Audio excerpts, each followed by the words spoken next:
Bueno, buenos días a todos. Espero que se encuentren bien. Vamos a dar inicio el día de hoy. Gracias por estar aquí temprano. Gracias también a las personas que estuvieron llenando el pretest. Vamos a comenzar. Le voy a dar la palabra a la directora regional, Alma de León, que nos va a contextualizar un poco sobre el taller de hoy. Gracias, Aribén. Buenos días a todos, todas y todes. A ver, déjenme ver si puedo abrir un momentito la pantalla. Ahí está. Por lo menos un ratito mientras me dirijo a ustedes. Fíjense que primero pues una disculpa porque hubiese querido estar en todas realmente el día de ayer y ya no pude. Pero bueno, estamos hoy para finalizar y tomar algunos acuerdos de lo que ha sido los 3 días de reunión. El día de hoy es una reunión sumamente importante, es un tema que ITPC lidera en la región respecto al tema de medicamentos y la reducción de precios. Entonces es mucho gusto que compartir con ustedes en una sesión más sobre este tema y pedirles nuevamente que aprovechen mucho el conocimiento que se les trae, ya que tenemos a una experta para compartir con nosotros el día de hoy. No quiero retrasar mucho la reunión, prefiero mejor que abordemos los temas y que nos queden más tiempo para preguntas. Me alegra mucho verles a algunos, ya he tenido oportunidad de estar presencialmente con ustedes, pero qué bueno que hoy nos une el Zoom y a través de la tecnología también podemos verlos. Bienvenidos y bienvenidas. Dejo a Marisabel para que haga presentación formal de nuestra facilitadora el día de hoy. Muchas gracias, Alma. Gracias a todos por acompañarnos. Es un gusto vernos nuevamente, como dice Alma, al menos por la pantalla, ¿no? ¿Me escuchan? Sí. Perfectamente. Ok, Sí. de acuerdo. Qué bueno. Sí. Bien, este día vamos a cerrar nuestro taller de 3 módulos. Hemos estado hablando el primer día sobre acceso a tratamiento y acuerdos internacionales que regulan la cobertura universal en el tema de salud, ¿no? Los objetivos de desarrollo sostenible y cómo se relacionan con el acceso a tratamiento. El día de ayer estuvimos hablando con la doctora Wendy Moncada sobre el esquema de tratamiento para VIH y coinfecciones en Honduras, los medicamentos que se están utilizando en primera línea, en segunda línea, qué pasa con el tema de resistencia, con los exámenes de laboratorio, etcétera, cuáles son los retos que están enfrentándose en Honduras en este contexto de pandemia, con todas las complicaciones que han habido, que siguen habiendo, y que vamos a tener en el futuro, porque como leí por ahí un eslogan, el mundo cambió, ¿no? Entonces vamos a tener esta nueva normalidad o estas nuevas condiciones al futuro. Y el día de ahora, entonces, vamos a centrarnos en un tema mucho más legal que tiene que ver con propiedad intelectual y cómo algunas disposiciones de propiedad intelectual pueden convertirse en una barrera para el acceso a tratamiento, cómo estas normativas pueden afectar los precios y cómo el tema de precios puede también afectar la capacidad de nuestros países para ofrecer tratamiento a todas las personas que lo necesitan y para que las personas puedan acceder a este tratamiento. Entonces, el día de ahora tenemos a una especialista en la temática, Luz Marina Umbacía, colombiana, que es abogada de formación profesional con amplia experiencia en el tema de propiedad intelectual, es bioanalista también y puede apoyarnos muy bien en esta temática por su amplia experiencia desde la sociedad civil, tanto en Colombia y en la región, recientemente a través también de Public Citizen. Así que para no extendernos más y poder utilizar el tiempo en escuchar lo que Luz Marina quiere compartirnos, le cedo la palabra a Luz Marina. Bienvenida, Luz Marina. Gracias, Marisabel. Buenos días a todos y todas y todos. Gracias a Alma por la invitación a ITPC. Un placer estar hoy con ustedes. No se le escuchan. ¿Me están escuchando? ¿Ahora sí? Sí, ahora sí. ¿Escuchan? Ah, perfecto. No, Luz Marina habla bajito, así que súbanle un poquito el volumen ahí a sus dispositivos. Bueno, el día de hoy vamos a hablar de propiedad intelectual. Entonces, a ver, ¿ya están viendo la pantalla? La presentación. Sí, ya está la pantalla. Bueno, nuestro módulo de hoy tiene como finalidad explicar un poco los principales aspectos de propiedad intelectual relacionados con el tema específico de acceso a medicamentos, que digamos que es uno de los objetivos que tenemos en el día a día. Y todo lo relacionado con los temas de propiedad intelectual y su relación con el comercio, como son las flexibilidades de arte. Entonces esperamos que al final de esta charla, digamos que quienes todavía no tienen claros algunos conceptos puedan aclararlos. Si surgen dudas, con mucho gusto las podré resolver en la medida de lo posible y un poco que le quiten el miedo a estos temas de propiedad intelectual que a veces suelen ser unos temas un poco áridos y un poco como aparentemente complejos. Mi presentación va a estar dividida en cuatro etapas. En una primera voy a hablarles un poco de la historia de la propiedad intelectual. En segundo lugar, vamos a abordar unos términos básicos que todos ustedes deben conocer y saber qué significan y cuál es su implicación. Posteriormente voy a hacer referencia al ADPIC, que es el acuerdo que reglamenta específicamente los derechos relacionados con propiedad intelectual y las salvaguardas de la salud. Y finalmente, algunas consideraciones, un poco una mirada desde el exterior y unas sugerencias, digamos que ustedes pueden aplicar en su quehacer diario. Entonces vamos a dar inicio con la historia de la propiedad intelectual. La propiedad intelectual tiene una característica muy importante y es que es intangible, es decir, que no la podemos tocar ni medir, sino es algo que sabemos que existe, pero no sabemos cómo.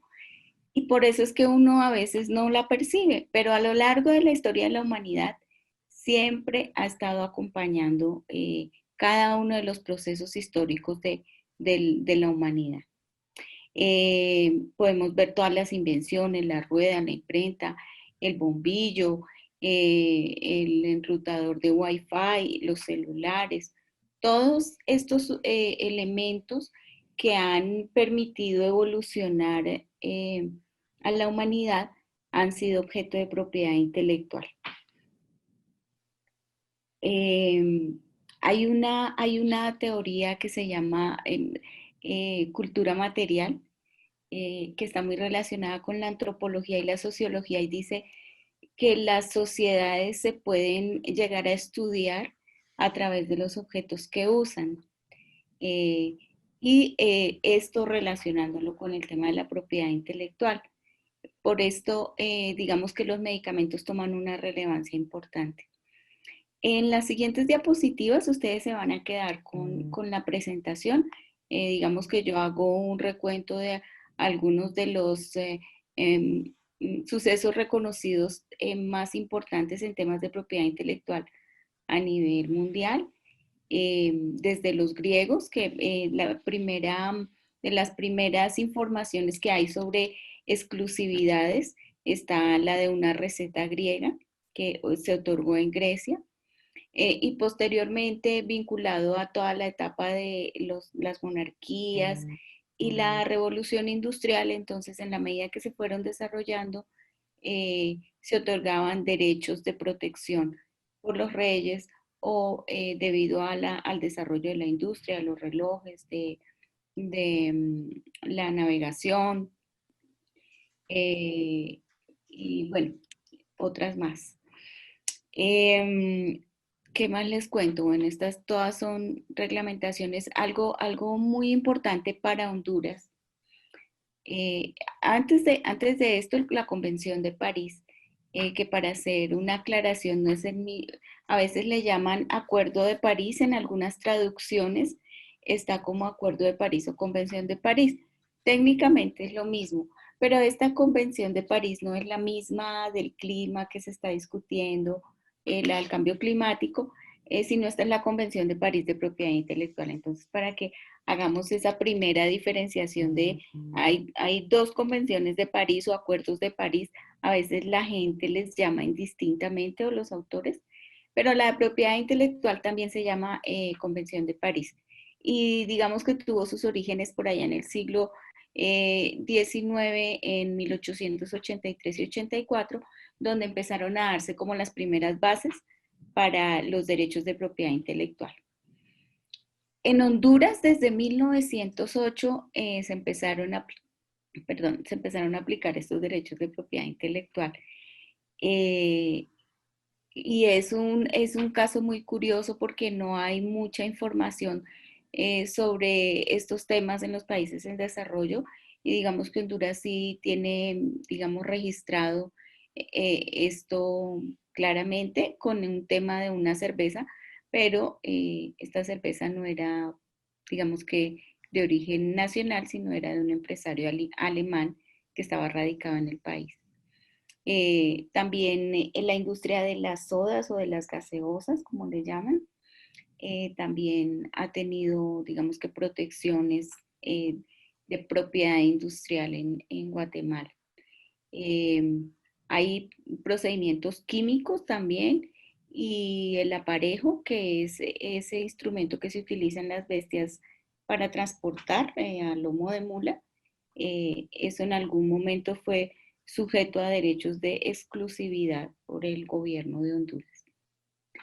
Pero donde más se viene a desarrollar la propiedad intelectual es en el siglo XX, y donde más empiezan a regular, digamos, jurídicamente todas las relaciones comerciales directamente relacionadas con la propiedad intelectual.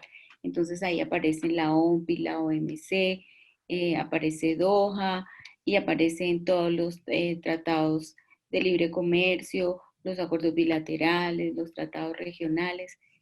Y todo esto empieza a sumar diferentes factores que van a afectar esa propiedad intelectual. Este es como un esquema de cómo sería la posición de Guatemala, que está, digamos que acá abajo, con su ley de propiedad, perdónenme la vida, perdónenme, no sé por qué dije Guatemala, en Honduras, excúsenme, la ley de propiedad industrial de Honduras, que tiene un bloque de constitucionalidad, es decir, que tiene una constitución. Honduras ha firmado unos tratados de libre comercio con algunos países, dentro de los que se encuentra pues el famosísimo acuerdo con NAFTA y República Dominicana, que ha impuesto una serie de condiciones en temas de propiedad intelectual. Está el tema de Tratado de Cooperación de Patentes, está ADPIC, que es la otra declaración que es como un poco más amplia. Está por encima de esta la regulación de la OMC y la OMPI, y está el Convenio de París. Bueno, ya les había dicho que el Convenio de París, digamos que es muy general, ¿no? Entonces, apenas menciona los derechos y como que los define, pero no se dedica como a la minucia, digamos, para el tratamiento de estos derechos como lo hace el Acuerdo de ADPIC. Cuando aparece la Organización Mundial del Comercio, que tuvo una evolución, digamos que también bastante larga, y surgió un poco de las relaciones comerciales que iban estableciendo todos los países, hasta que llegó un momento en que se vio la necesidad de armonizar todas esas normas, porque cada país imponía sus normas de comercio y a veces no era fácil negociar. Entonces decidieron crear un grupo de países que tuvieran unas normas armonizadas, se dice, es decir, que tuvieran unas normas más o menos en común, y que esas normas reconocieran las diferencias que hay entre los diferentes países para que el comercio fuera más justo, entre comillas. ¿Qué hace actualmente la Organización Mundial del Comercio? Esta administra todos los acuerdos nacionales, está verificando que los países cumplan con esos acuerdos comerciales. También es un foro de negociación. A la OMC recurren, por ejemplo, la industria privada, las farmacéuticas, pero también los países cuando tienen diferencias en sus relaciones comerciales. Es decir, que la Organización Mundial del Comercio actúa como un mediador en esa resolución de diferencias. No un juez, pero sí un mediador. Asimismo, pues presta asistencia técnica en temas comerciales a los países y coopera con otras organizaciones internacionales. La OMPI es la otra organización que es muy importante dentro del ámbito de la propiedad intelectual porque esta está dedicada exclusivamente a verificar cómo se está usando, cómo se está reglamentando toda la legislación que tiene que ver con propiedad intelectual y derechos de autor. ¿Sí? Entonces, está verificando que los países tengan sus normas al día, prestan asistencia técnica, su página tiene información completa y actualizada de cómo se está administrando esa propiedad intelectual en cada país, y asimismo presta actividades de capacitación en temas de propiedad intelectual, tanto para los gobiernos como para los particulares. Como tiene tanta relevancia la propiedad intelectual en el comercio, la OMC y la OMPI en 1996 realizaron un acuerdo de cooperación. ¿Y cuál era el objetivo de este acuerdo? Armonizar esas normas comerciales con las otras normas de propiedad intelectual. ¿Y cuál es la implicación de esas normas de propiedad intelectual? Que me dan unos derechos a mí como comerciante. Entonces yo lo que vendo sobre eso tengo unos derechos de exclusividad que me han otorgado y en el momento de comerciar quiero que esos derechos sean reconocidos por todos. Entonces por eso las dos organizaciones hicieron ese acuerdo y ese convenio de cooperación y prestan servicios de trámites, asistencia técnica jurídica y esto es más que todo digamos que a nivel estatal. Y todo el tema, digamos que cuando hay una diferencia entre un país, por ejemplo, cuando Canadá y el ILI tuvieron su problema, una demanda que se presentó, entonces ellos entraron a, digamos que a brindar todo un soporte técnico y jurídico. Entonces ellos intervienen en este tipo de cosas. Todo esto tiene unos costos, ¿no? Para los países. Y finalmente, en 1994 se firma el Acuerdo sobre los Derechos de Propiedad Intelectual relacionados con el comercio. Esto se negoció en la Ronda de Uruguay y se firmó en Marruecos. Y aquí, con base en los principios del Convenio de París, se empezaron a desarrollar y a establecer cuáles eran los principios de propiedad intelectual para que todos los países firmaran el acuerdo y progresivamente se fueran adhiriendo. Es decir, que este acuerdo no fue que todos firmaron y todos quedaron en el acuerdo, sino que debido precisamente a las diferencias en el nivel de desarrollo de los países, entonces se adhirieron unos primero y luego otros. Esto permitía, digamos que esto con la finalidad de que los países en vía de desarrollo pudieran realizar un alistamiento y quedaran, digamos que en unas condiciones competitivas frente a los países más desarrollados. Es ahí donde se estableció que los derechos de propiedad intelectual son aquellos que se confieren a todas las personas naturales y jurídicas sobre las creaciones de su mente. Entonces a veces uno se pregunta, ¿las personas jurídicas tienen mente o no tienen mente? Es digamos que una definición un poco ambigua, pero es para hacer digamos que poner un asterisco sobre cómo se está aplicando la propiedad intelectual. ¿Realmente es un reconocimiento al inventor o es un mecanismo para generar una exclusividad? Entonces, eso lo dejo para que lo piensen. Este acuerdo está dividido en 7 partes y un preámbulo. Yo se las enlisto ahí para que ustedes sepan de qué se trata. Me voy a detener en el preámbulo porque es muy importante como argumento de los países, es donde está el espíritu de esta norma, y era reducir las distorsiones del comercio internacional.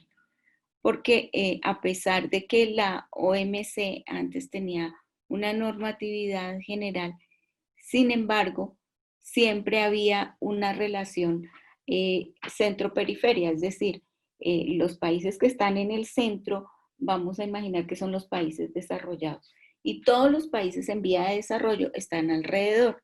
Entonces, siempre se va a generar una dependencia de la periferia respecto del centro, y eso generaba muchas distorsiones a la hora de negociar.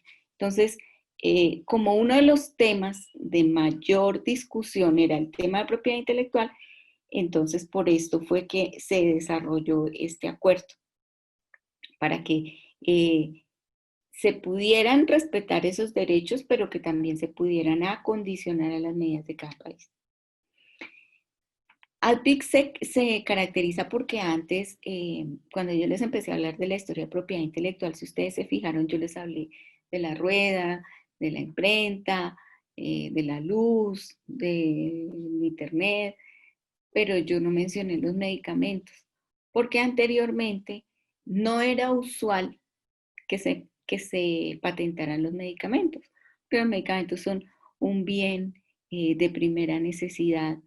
Y hasta ese momento, digamos que la industria farmacéutica se había desarrollado y había tenido un mercado lo suficientemente amplio y no había hecho uso de las patentes. Pero con ALPIC, digamos que se discutió y se introdujo este patentamiento, digamos que a mayor escala, de todos los productos farmacéuticos. Entonces, por eso fue que se empezaron desde este acuerdo a diseñar todos los lineamientos que iban a regir esas normas de propiedad intelectual. Sin embargo, ALPIC dice que cada miembro, cuando dice en el acuerdo los miembros es cada uno de los países que ha firmado el acuerdo. Honduras firmó el acuerdo. Entonces, cada vez que lo firman, ellos adquieren unas obligaciones, pero también unos derechos. Y dentro de los derechos de Honduras está proteger la salud pública, la nutrición y el interés público para un adecuado desarrollo socioeconómico y tecnológico.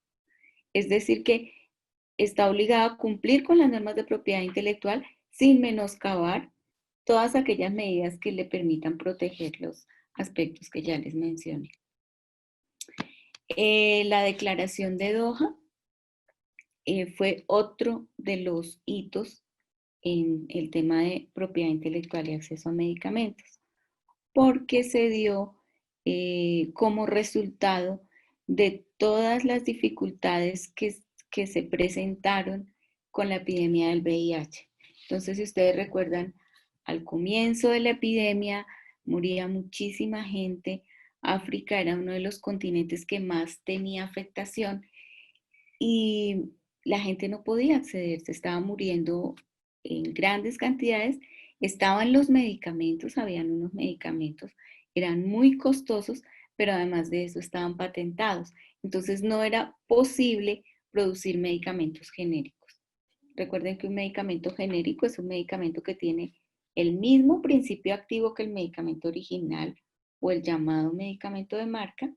Es lo mismo, la sustancia es la misma, digamos que técnicamente debe corresponder a lo mismo, por eso se llama genérico. No es como que el genérico tiene menos cantidad o que hace menos, no, porque hay unas especificaciones técnicas que me dicen que los dos deben contener lo mismo. Lo que pasa es que el medicamento pionero, que le llaman algunos, de marca, como le llaman otros, fue el primero que salió al mercado y generalmente tiene unos derechos de marca o de patente. Entonces eso aumenta su costo. Por eso es que estos son más caros que los medicamentos genéricos, que no tienen el mismo gasto en publicidad, pero eso no significa que los dos no sean iguales. Entonces, África tenía ese problema, no podía utilizar medicamentos genéricos y la gente se le estaba muriendo. Entonces, los gobiernos empezaron a hacer uso de las flexibilidades, empezaron a comprar genéricos, las compañías farmacéuticas a demandar, y hubo cientos de demandas hacia allá y hacia acá. Finalmente, surge la Declaración de Doha, y ahí es donde se discute específicamente el tema de salud pública y se habla de que cada país debe interpretar y aplicar este acuerdo de propiedad intelectual de manera que se proteja la salud pública y que se promueva el acceso a medicamentos para todos. Entonces, un poco esta ganancia por parte de los sistemas de salud se la debemos tristemente a la epidemia de VIH, que cobró muchísimos muertos en su momento. Entonces ahí, por ejemplo, esa es una de las bases sobre las cuales los países pueden emitir las licencias obligatorias. Hay otro tratado que también, digamos que es clave en el tema de acceso a medicamentos, en el tema comercial de medicamentos, y es el de cooperación de patentes. ¿Y qué permite este tratado? A quienes lo firman, les permite que una solicitud de patente se pueda realizar en varios países al tiempo. Otra de las características de la patentabilidad es que es territorial, es decir, que es por país. Cada país otorga su patente, o cada país revoca la patente, o cada país niega la patente. Entonces, antes tocaba ir país por país pidiendo la patente. Este tratado lo que permitió fue hacer una solicitud internacional, pero que se viera reflejada en varios países. Cada país tiene su propio procedimiento para otorgar esa patente, pero el tratado lo que permite es una colaboración dentro de ese proceso para agilizar ese trámite. Hay unas normatividades específicas que ustedes las pueden encontrar, ahí yo las refiero en la presentación. Honduras firmó este tratado también. Aquí en esta diapositiva presento los tratados de derechos humanos, no porque tengan que ver directamente con propiedad intelectual, pero sí porque se afectan directamente por los temas de propiedad intelectual. Entonces, todos los tratados de derechos humanos, desde la Declaración Universal, los derechos económicos, los derechos y deberes del hombre, la Convención Americana, todos estos son susceptibles de ser afectados en los diferentes campos, y por supuesto en el campo de los medicamentos, por estas reglas de propiedad intelectual.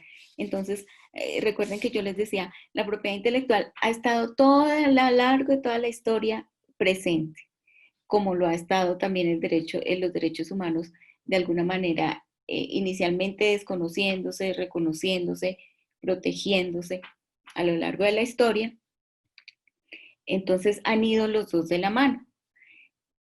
En este momento tenemos unos tratados que permiten la defensa de los derechos humanos, pero también permiten la defensa de sus derechos comerciales. Y cuando estamos discutiendo sobre uno, se afectan los otros, ¿sí? Digamos que en maneras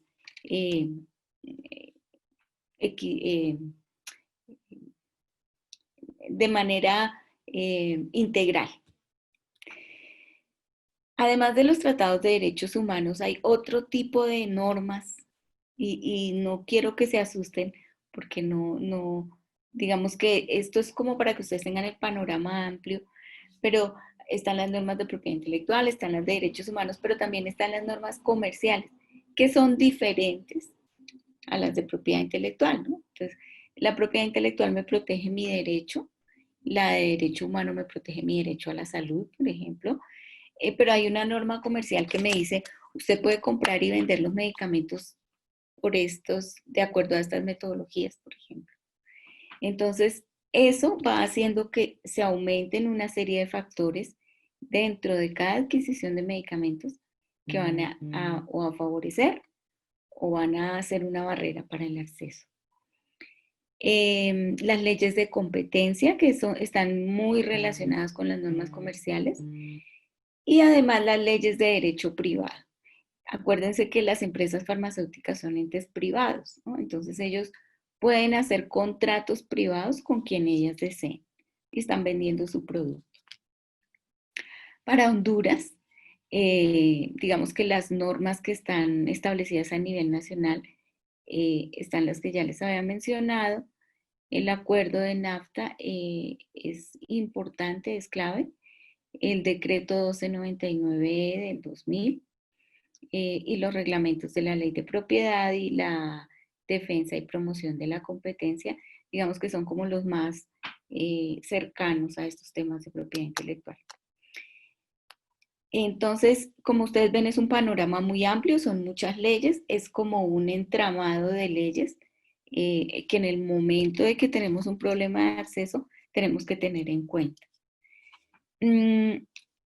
Vamos a pasar a la segunda parte, que ya es un poco explicarles específicamente qué es una patente y algunos otros términos específicos para que podamos avanzar. Entonces yo les había ya dicho que los derechos de propiedad eran creaciones de la mente. Entonces, esas creaciones de la mente van desde invenciones, el señor que entra a su laboratorio inventa algo nuevo que cambia la humanidad, pero también está el artista que crea una escultura o aquel que escribe un libro, una obra literaria. Entonces es muy amplio. Por eso es que la propiedad intelectual se ha dividido en dos. Una, la propiedad industrial, que es a la que directamente se relaciona el tema de medicamentos, y la otra, lo de derechos de autor.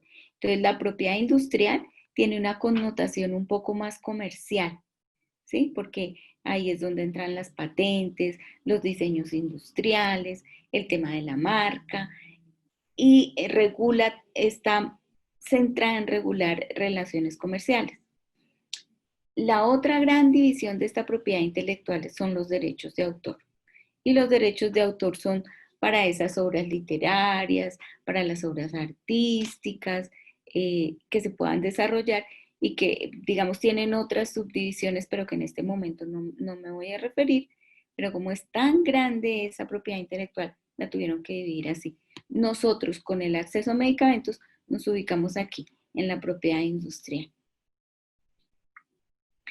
Ya les había hablado de las características de la propiedad intelectual.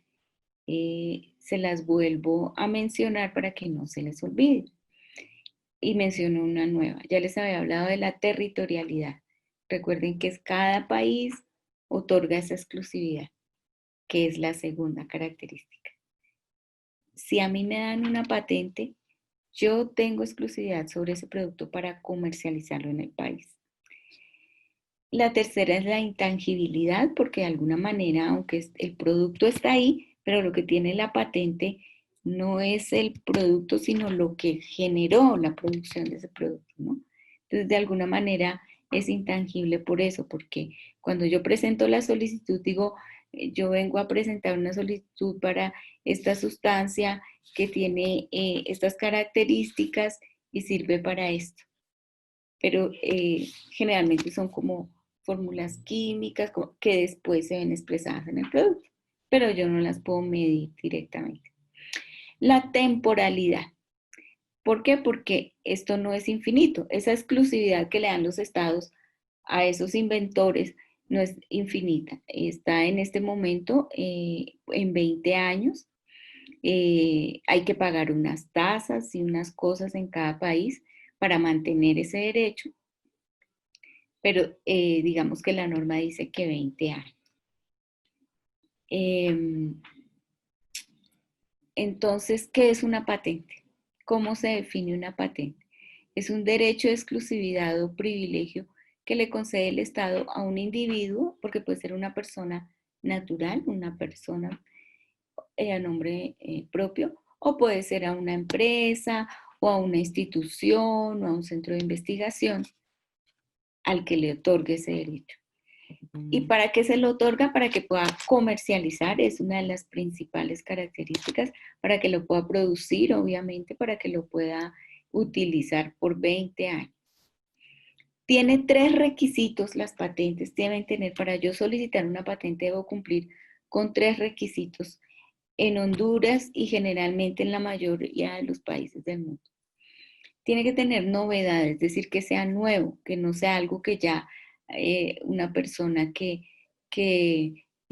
sea experta en esa área diga, no, eso ya existía, sino que sea algo que realmente genere ese grado de novedad, que tenga un nivel inventivo igualmente, que la persona, que el estado del arte, o sea, hasta donde iba ese desarrollo de ese producto, signifique un avance para que yo pueda decir, es que sí inventé algo más allá de lo que ya existía.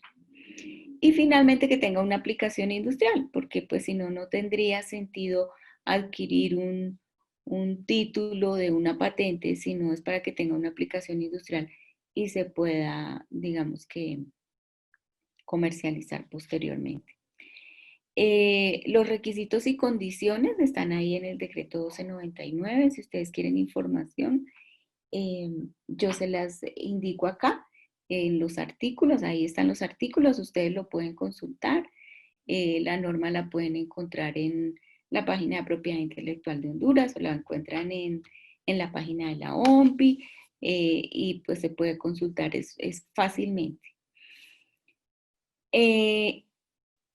Otro punto importante que debemos tener en cuenta y que debemos conocer es que así como se puede patentar, hay cosas que definitivamente no se pueden patentar. Cada país define eso, que no se puede patentar en su país. En el caso de Honduras, hay una división en la norma, hay un artículo que dice, están excluidos de protección de patente tales cosas. Y posteriormente hay otro artículo que dice, no serán patentables. Básicamente es lo mismo, o sea, no van a tener patente, pero digamos que están divididos es por el tipo de cosas que se describen dentro del artículo. Entonces, dentro de los excluidos de protección de patente está la materia que no se adecue a la definición del artículo 4 de esta ley. Entonces, ¿qué dice el artículo 4 de esta ley? Dice que tiene que cumplir con los requisitos de novedad, cultura inventiva, aplicación industrial, y está cómo debo yo solicitar esa patente para poderla solicitar. Entonces, si no se cumple con esos requisitos, pues no voy a poder patentarlo. Los principios teóricos o científicos, o sea, los que ya existen, esos principios que ya están, no se pueden patentar. Los descubrimientos. Y a veces esto genera confusiones en las personas porque una cosa es que yo invente, que yo produzca, y otra cosa es que yo descubra algo que nadie más sabía y yo lo saco a la luz. Porque acuérdense que se debe demostrar cómo se produjo ese invento. El material biológico que existe en la naturaleza, los esquemas, los programas de computación, las formas de presentación de la información, las creaciones estéticas y las obras literarias. ¿Por qué? Porque ellas tienen otro mecanismo de protección. Los métodos de tratamiento. En el último dice la yuxtaposición de invenciones conocidas o mezclas de productos conocidos.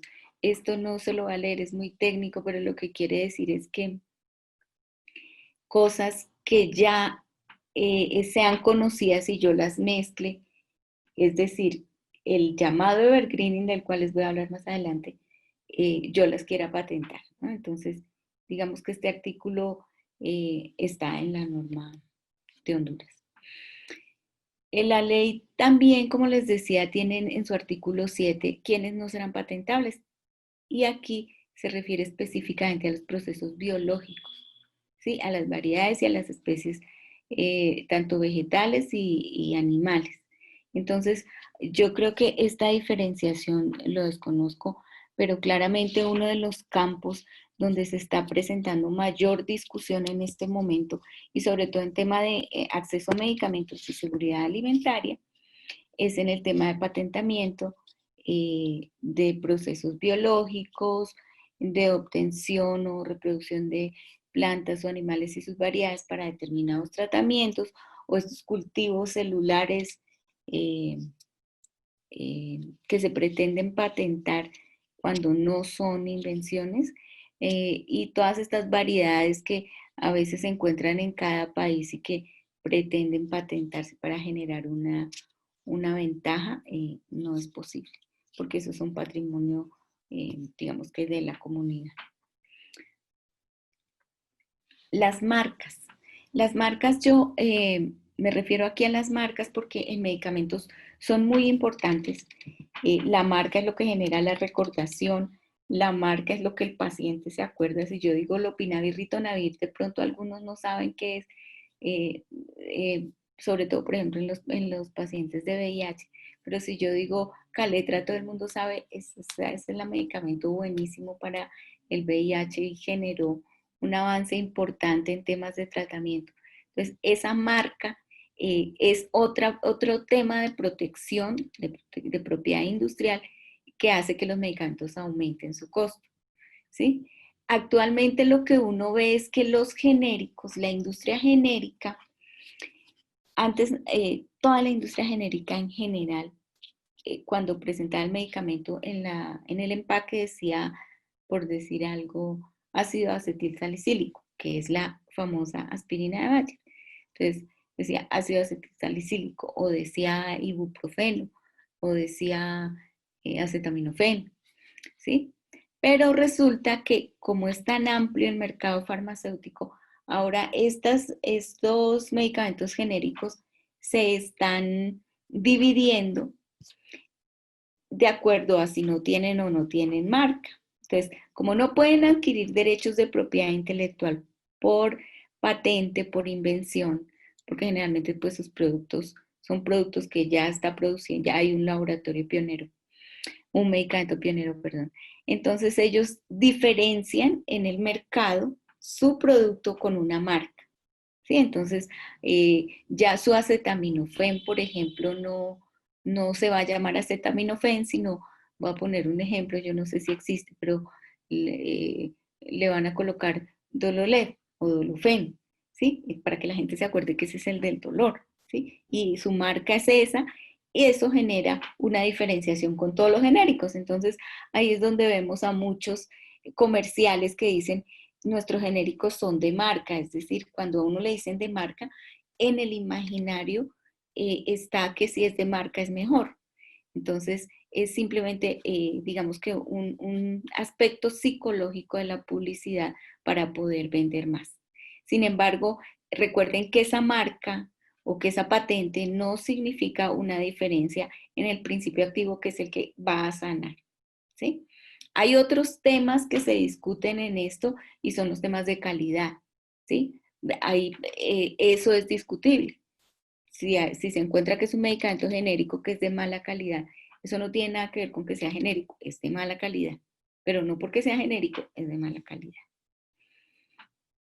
El evergreening es el otro término que se utiliza mucho en estos temas de acceso a medicamentos. Yo creo que ustedes ya habrán escuchado de eso. Y es que, ¿qué es lo que busca esta práctica? Extender ese periodo de exclusividad que ya se tiene con una patente, o sea, yo tengo mi producto patentado ya, pero es que los 20 años yo quiero extender los otros 20. Entonces voy a buscar una característica de mi producto. Por ejemplo, si antes yo tenía que tener una nevera para todo el tiempo el producto se pudiera conservar, entonces voy a hacer un cambio en su presentación y este nuevo producto, por ejemplo, es más termoestable, entonces ya no necesito la nevera. Entonces vamos a patentar este nuevo producto que ya no necesita nevera. ¿Sí? Eso no es, técnicamente no es una invención, pero hay muchos países que han reconocido estos cambios como invenciones y han generado esa exclusividad por otros 20 años, generando ese sobrecosto en el producto, disminuyendo el acceso a los medicamentos y pues con todas las dificultades que tienen los sistemas de salud para poder adquirir, digamos que su batería de medicamentos esenciales.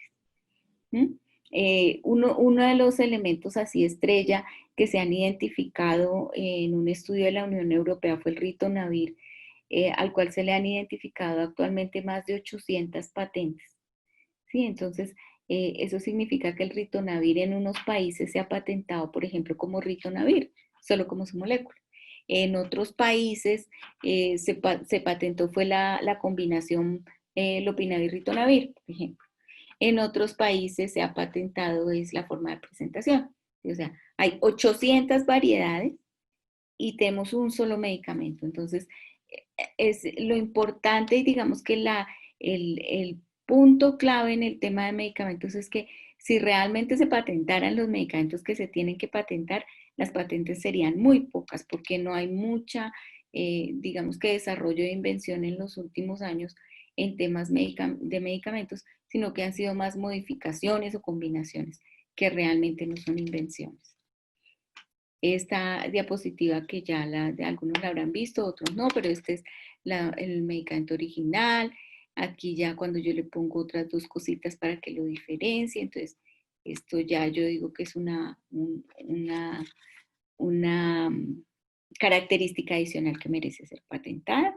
Entonces una nueva dosis, por ejemplo, y si de pronto yo lo pongo más elegante, entonces digo que es una nueva fórmula, ¿sí? Si yo antes tenía que, por ejemplo, tomarme 2 pastillas, entonces después ahora yo uno las 2 pastillas en una y digo que es una nueva fórmula y ya quiero poner otra patente. Y aquí cierro un poco estos temas de propiedad intelectual y vamos a pasar a otra parte que está muy vinculada a la protección de propiedad intelectual. Muchos la relacionan, pero realmente es diferente y es la información no divulgada. ¿Y a qué se hace referencia a esto? A los datos de prueba que se hacen cuando yo estoy desarrollando un medicamento. Cuando yo empiezo a investigar y a desarrollar un medicamento, yo produzco unos datos. Es lo que estamos viendo actualmente con el desarrollo de la vacuna del COVID. Entonces, se están haciendo, ustedes habrán escuchado que estudios de primera fase, de segunda fase, que ya van a pasar a la tercera fase y que pues eso no es de hoy para mañana, sino que hay que cumplir con unos requisitos. En el caso, por ejemplo, del COVID, han tratado de disminuir, digamos que los estándares para poder llegar a la fase, por lo menos al fin de la segunda fase, para en la fase 3 poder administrarlos y saber si se sirve o no. Entonces, todo esto produce unos datos. ¿Cómo hice yo el medicamento? ¿Cómo lo suministré? ¿En qué forma? ¿Cómo funcionó mejor? Esos datos lo que me informan es si cuando ese medicamento yo me lo voy a tomar va a ser seguro para mi organismo, o sea, no me va a intoxicar, y realmente me va a servir para mi dolor de cabeza, por ejemplo, o me va a quitar el COVID, ¿sí? O solamente me va a disminuir los síntomas, ¿sí? Entonces, esos estudios se han vuelto, con el paso de los años y el tema de la comercialización, otra barrera para el acceso a medicamentos, porque digamos que, claro que antes eran unos datos protegidos, o sea, eso nunca ha estado, digamos que a la luz de todo el mundo, tenían una cierta protección, pero no era con exclusividad, que es lo que ahora se pretende. Que estos datos, cuando yo registro el producto para poderlo vender en el país, sean exclusivos para mí. Entonces eso me genera otro periodo de exclusividad. Acuérdense que con la patente yo estoy en el mercado 20 años, pero si adicionalmente yo tengo datos de prueba, yo puedo extender esos 20 años, más tiempo. Entonces, esta información, acuérdense de los datos de prueba, que es información no divulgada, están relacionados con la seguridad y con la eficacia. El secreto comercial y los contratos privados son otros 2 factores que intervienen en todo el tema de acceso a medicamentos. Porque recuerden que todas estas compras y ventas que se hacen, incluso industria país o país o industria para después vender en el país, todos son contratos de compraventa como cualquier otro contrato de compraventa donde uno se compromete a venderle al otro este producto con estas condiciones. Y como son contratos privados, en esos contratos voluntariamente las partes deciden poner cláusulas referentes a secretos comerciales o información confidencial del producto que no la van a sacar al mercado. Y digamos que los contratos van a ser ley para esas partes. Como es un contrato de un privado, un contrato privado, en ese contrato yo no puedo decir que es que ahí está el ADPIC, que no porque es que yo lo hice aquí, tal con tal. Eso genera, digamos que un desbalance en los mercados. Porque en medicamentos, si de pronto yo vendo un perfume y es así, un perfume buenísimo, y no quiero que me lo vayan me le vayan a sacar copias, pues está perfecto el secreto comercial y yo lo negocio y le saco el mayor precio porque es un lujo. Y que lo pague el que lo pueda pagar porque es mi perfume que genera exclusividad y que me da una distinción. Pero en un medicamento esto no, en esto no debería ser, porque es que los medicamentos se puede enfermar el ciudadano que vive en el país desarrollado como el ciudadano que está en el país más pobre. Entonces, estas digamos que son otras variables que desafortunadamente no se pueden intervenir precisamente porque son privadas, pero que sí hay que tener en cuenta. Y cierro la segunda parte de cosas que tenemos que tener en cuenta, términos y aspectos que tenemos que tener en cuenta cuando estamos leyendo todos esos temas de propiedad intelectual y acceso a medicamentos, y paso al ADPIC. Y específicamente me voy a referir al ADPIC Plus y a las salvaguardas de la salud. Ya les hablé de ADPIC, que están ahí todas las normas de propiedad intelectual, pero resulta que aparece un nuevo elemento que se ha denominado, generalmente en nuestro campo le decimos salvaguardas de la salud, porque es lo que nos ha permitido acceder a medicamentos que eran muy costosos o que eran inaccesibles a través de los años, con el paso de los años, ¿sí? Técnicamente se les ha denominado flexibilidades porque son unas normas, unas reglas y unos estándares que permiten ser variados, que son variados de acuerdo a cómo cada país lo aplique en su legislación nacional. Un país va y firma un tratado de libre comercio con unas leyes que son como macro, ¿sí? O están 5 países y todos firman unas leyes macro. Pero esas leyes macro, después cuando llegan a su país, las van a reglamentar, es lo que se llama reglamentar. Entonces es a escribir el detalle. ¿Cómo voy a llegar yo a ese detalle que firmé allá arriba? Y como ustedes saben y dicen por ahí, el diablo está en los detalles. Entonces, estas flexibilidades lo que permiten es que esta reglamentación que yo haga me favorezca como país, ¿sí? Y que no esa reglamentación que haga sea la que me está indicando el país en desarrollo con el cual firme el acuerdo, porque pues él va a dictarme una legislación que le favorece a él, no a mí como país. Entonces, por eso se les llama flexibilidad. ¿Cuáles son estas salvaguardas o flexibilidades? Hay varias, pero yo me voy a referir aquí 5 que tienen que ver con temas de acceso a medicamentos claves, y son los criterios de patentabilidad, la excepción volar, las importaciones paralelas, las licencias voluntarias y las obligatorias. Las licencias voluntarias y las obligatorias, uno le podría decir, son licencias, que son permisos para comercializar. O sea, acuérdense que una licencia, en definitiva, es un permiso para comercializar un producto que tiene una exclusividad. El permiso me lo da o el titular de la patente, que es la voluntaria, o el Estado lo puede hacer, que sería la obligatoria.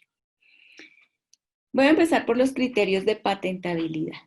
Entonces, estos están en el ADPIC. Ya les había hablado de las 3 características. Estas vienen desde ADPIC.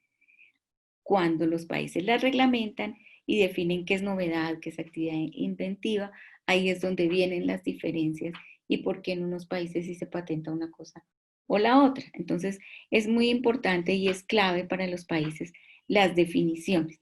¿Cómo defino yo qué es novedad? ¿Cómo defino yo qué es actividad inventiva?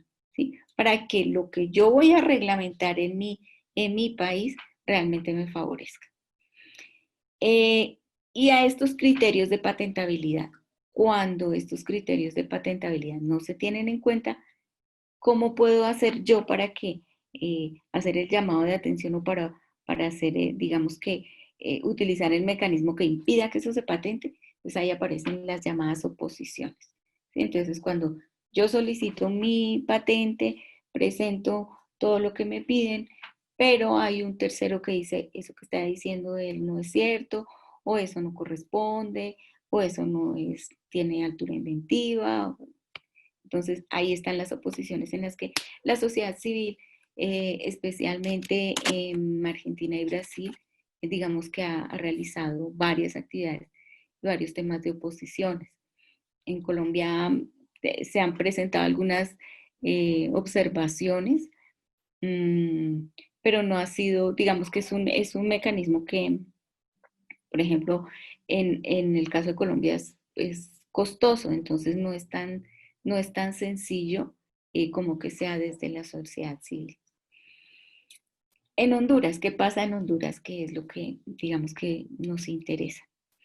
Hay dos tipos de oposición. Antes de que me otorguen la patente, es decir, durante el periodo de estudio de esa solicitud, o después.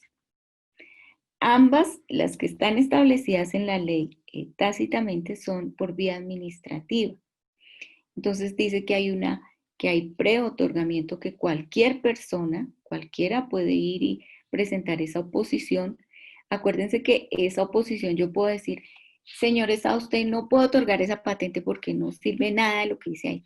O puede decir, señor Estado, la primera reivindicación, que son como en la forma que yo divido esta novedad que yo voy a presentar, entonces son como características que yo presento, características de novedad que tienen altura inventiva.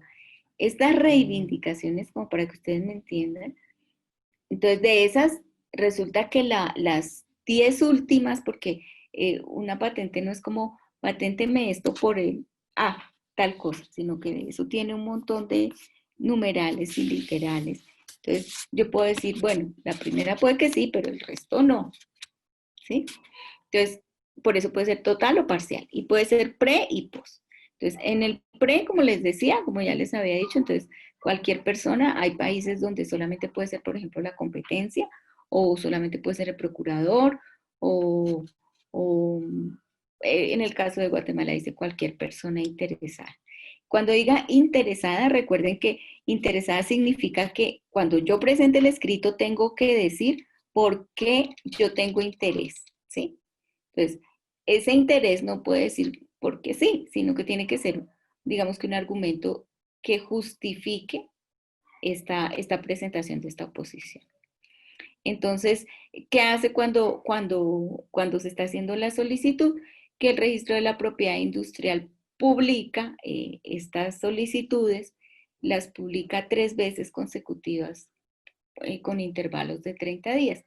Entonces, yo puedo acudir a el registro de la propiedad industrial haciendo mis observaciones o presentando documentos o diciendo, mire, esto definitivamente no sirve por tal y tal cosa, y allá presento las observaciones.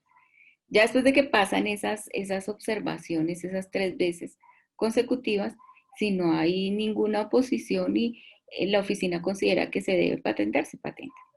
Hay un posotorgamiento, que es después de que ya está la patente otorgada, que también puede ser completamente o parcialmente revocada, que también se presenta ante el registro de la propiedad industrial, y digamos que hay que seguir un procedimiento que está indicado en la norma, en el reglamento de la propiedad. Entonces, donde dice, cuando yo me voy a manifestar sobre una nulidad, entonces ahí exigen unos requisitos, es como un mini proceso, y me voy por ahí. Y la propiedad industrial va a decidir si revoca esa patente o no la revoca. En las normas de oposición post-otorgamiento en muchos países se hace vía judicial. En la normatividad de Honduras no está establecida en la norma esta vía, la vía judicial. Tampoco está prohibida, no la encontré. Sin embargo, generalmente la vía judicial es una de las formas en las cuales yo puedo, digamos que, oponerme a una decisión de la administración. Pues en un caso, digamos, hipotético, se pudiese acudir a la vía judicial utilizando los argumentos que me sirvan para hacer que esa patente no tenga ninguna validez. pero no podrá estar directamente relacionada con estos requisitos que son netamente de propiedad industrial, porque ya la ley lo establece. Pero yo sí puedo establecer unos vínculos jurídicos y unas afectaciones por otro tipo de acciones judiciales. Sin embargo, digamos que no se usa. Las causales de nulidad de patente están específicamente señaladas en la norma y en el artículo 57.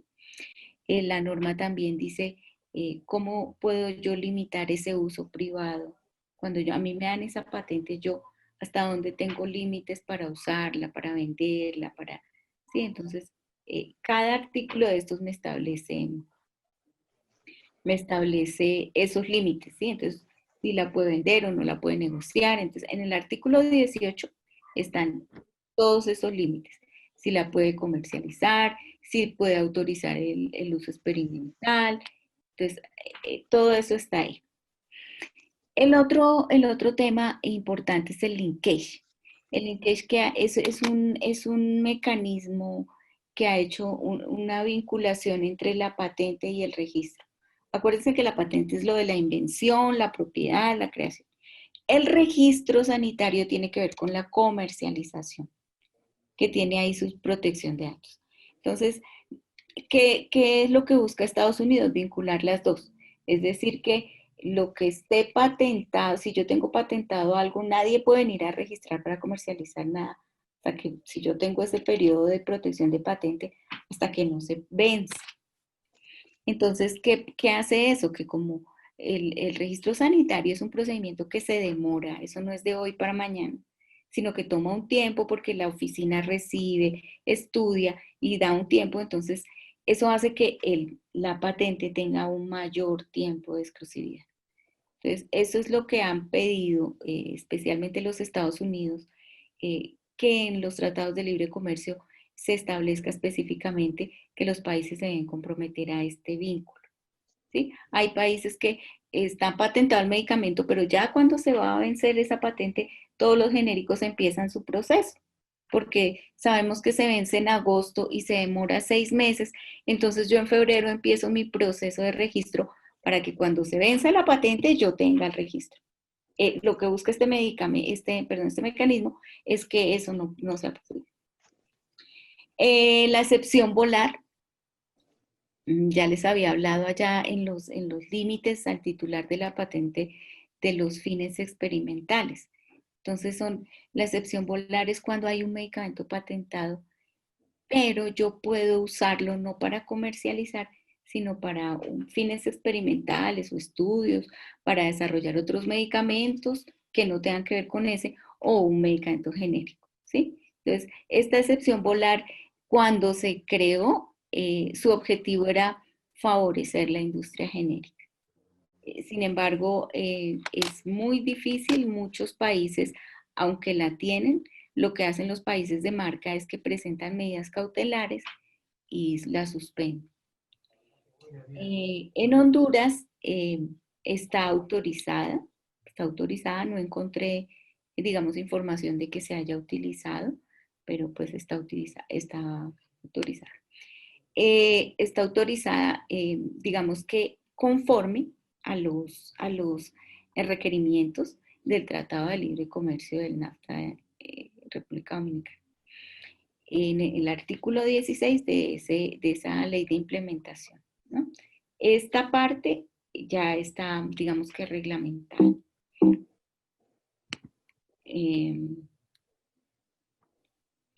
Las importaciones paralelas, que es cuando yo puedo traer otro medicamento de marca que lo tengo patentado en el país, porque es que resulta que en Guatemala está más barato, entonces voy a ir a comprarlo a Guatemala porque en Honduras me vale 20% más. Pues yo lo tengo, es patentado, pero igual, pues es el mismo laboratorio, el que tiene la patente acá, sino que yo lo compré afuera. Eso significa una importación. Entonces, perdón, ¿me decías algo?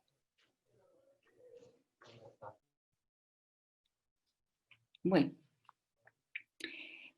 en estas importaciones paralelas es importantísimo el agotamiento del derecho. O sea, ¿cuándo se agota ese derecho que tiene el titular de la patente de exclusividad. Entonces hay unos países que dicen que hasta que no se venda en el territorio nacional, ese derecho no se agota.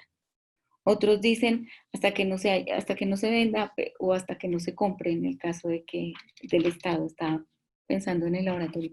Entonces, cuando por ejemplo el Estado le compra al laboratorio por primera vez ese medicamento, pues ya agotó el derecho, ya lo vendió. Pero el Estado podría irlo y comprar a Guatemala, como les decía, y estaría agotando ese derecho internacionalmente. Entonces, ¿qué pasa? Que dependiendo cómo esté la norma, en cada país hay unos que tienen agotamiento nacional, otros internacional, otros tienen los dos. Entonces, es que se puede hacer esta importación paralela, que realmente no es un mecanismo que valga la pena, porque es el mismo laboratorio, generalmente es el mismo titular de patente, entonces ellos van a utilizar medidas, digamos, de temas comerciales para impedir esa venta o esa negociación. Sin embargo, está en la ley, ahí está, ustedes la pueden revisar. Las licencias voluntarias yo ya les había comentado, solo para hacer pues aquí el reconocimiento al Medicines Patent Pool, que pues ha facilitado la negociación de este tipo de licencias. Centroamérica se ha visto favorecida por estas licencias. Y pues esto ha hecho que, digamos, que haya acceso a medicamentos que de otra manera habría sido muy difícil para los países de la región. Las licencias obligatorias, que no se ha utilizado ni en Honduras, ni en Guatemala, ni en Salvador, ni en ningún país centroamericano, que es cuando el titular de la patente está ejerciendo un monopolio que afecta ese acceso. Entonces yo puedo pedir esa licencia obligatoria, está en el ADPIC, ahí están los artículos, entonces dice, el miembro tiene derecho a emitir una licencia por tales y tales cosas. Entonces, en Honduras, ¿qué dice? Por razones de interés público, en casos de emergencia, por seguridad nacional, nutrición o salud pública. Entonces, con base en esos argumentos es que yo puedo presentar esa solicitud de licencia obligatoria en Honduras si hubiese en algún momento la necesidad. Hay que cumplir con los requisitos que establece el artículo. El uso por el gobierno es muy similar a la licencia obligatoria, pero aquí es más una cosa de voluntad política. Entonces, yo veo que yo patenté este medicamento y resulta que me está saliendo muy costoso, no puedo acudir a un medicamento competidor, entonces yo como gobierno decido que voy a licenciar a alguien para que me venda ese medicamento. Eso no significa que el titular de la patente no pueda seguir vendiendo, sino que yo como gobierno voy a introducir una competencia. Esto se ha utilizado en Malasia, en Tailandia, en Brasil, y siempre han sido iniciativas gubernamentales, porque para esto se necesita voluntad política. Y han sido para medicamentos para VIH específicamente. Las disposiciones ADPIC Plus, ya les había contado a ustedes que cuando aparecieron los tratados de libre comercio, entonces los países en vías de desarrollo quedaron en desventaja porque los países desarrollados empezaron a exigir una serie de medidas relacionadas con propiedad intelectual que no están en el ADPIC, pero que hace que esos estándares se aumenten de protección, entonces se protege más la propiedad intelectual. Dentro de esas disposiciones perdón, que se han utilizado están las patentes para nuevos usos o métodos de uso de un producto conocido, la prohibición de las oposiciones, la exclusividad de datos de prueba.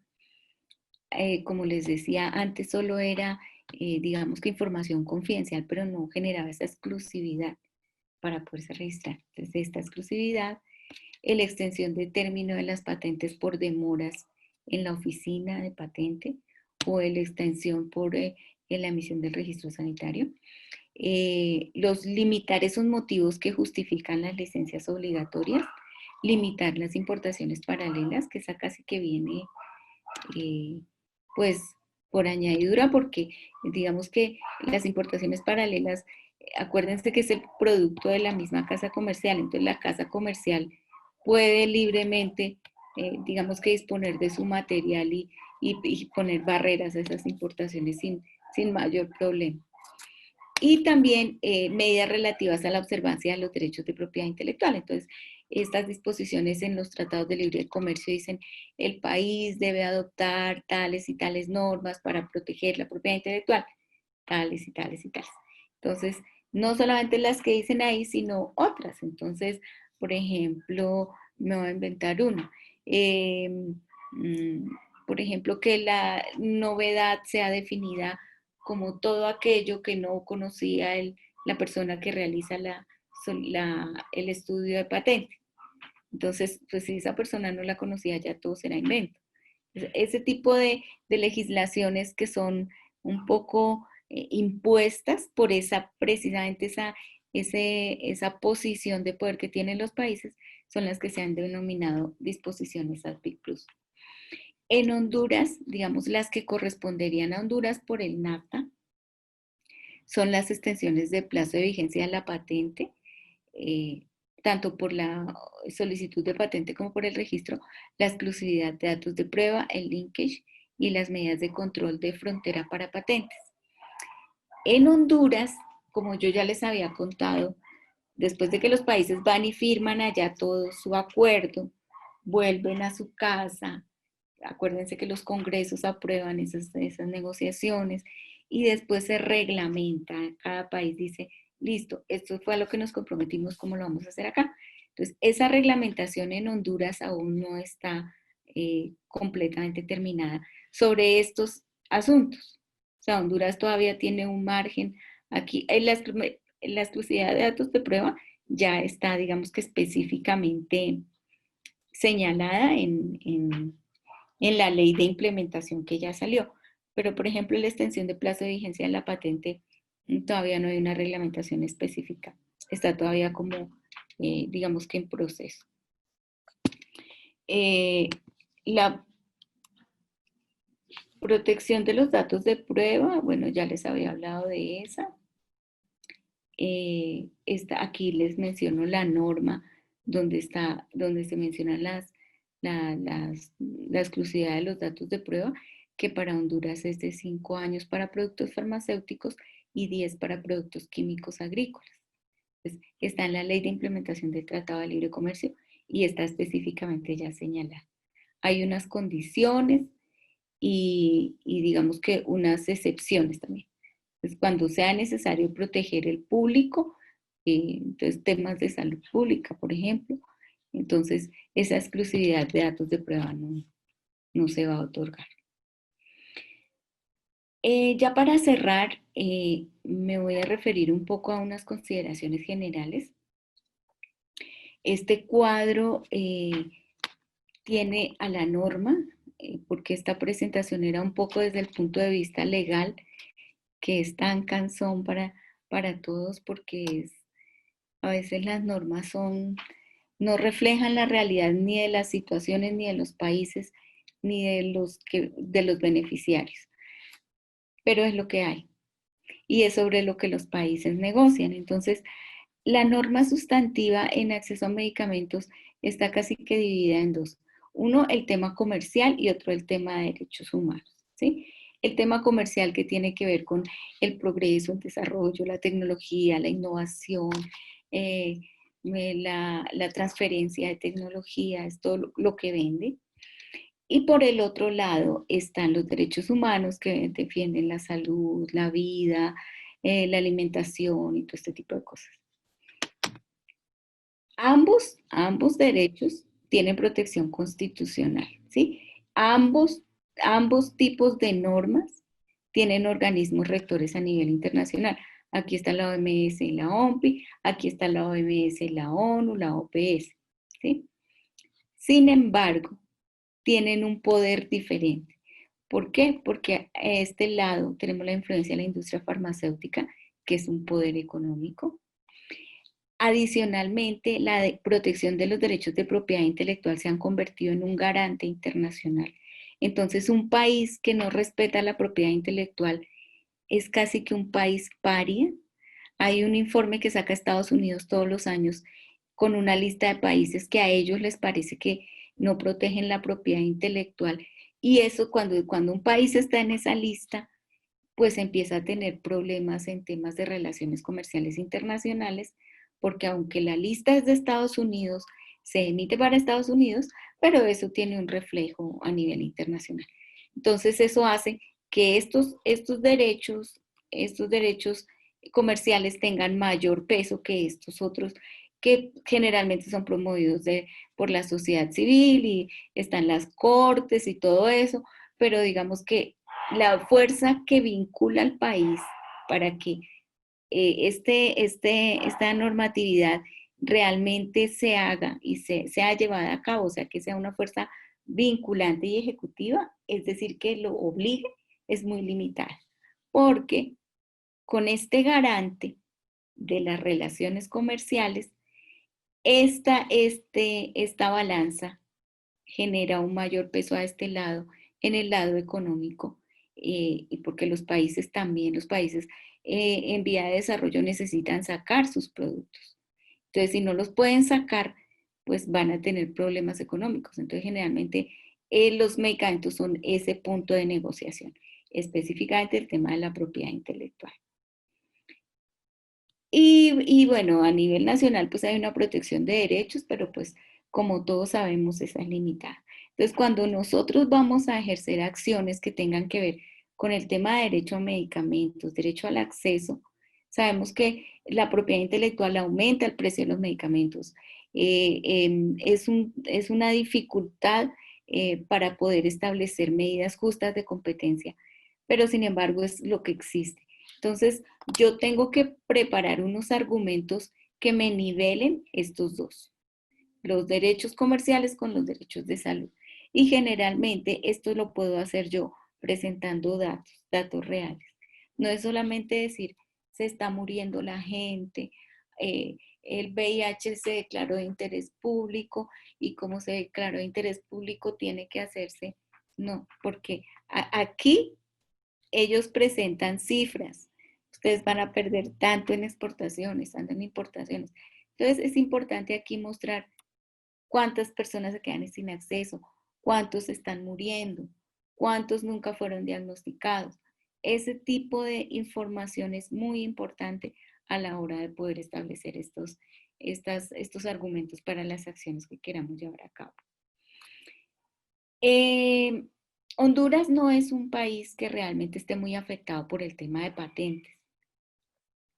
Sin embargo, es un país que sí, claramente, un país que dependiente del centro, es decir, de los países desarrollados. En Centroamérica, especialmente en Salvador, en Honduras y en Nicaragua, las importaciones son aproximadamente 20 veces más que las exportaciones. Entonces, cuando mis productos para exportar son tan poquitos y es la única posibilidad como país de generar un desarrollo económico y traer toda esa avalancha de importaciones, mi poder de negociación es muy débil. Entonces, y esto hace que los países deban tener y deban hacer un seguimiento muy al detalle de todo el tema de la reglamentación comercial. ¿Sí? Entonces, a pesar de que hay dificultades con las patentes, no es, digamos, que una de las prioridades en Honduras.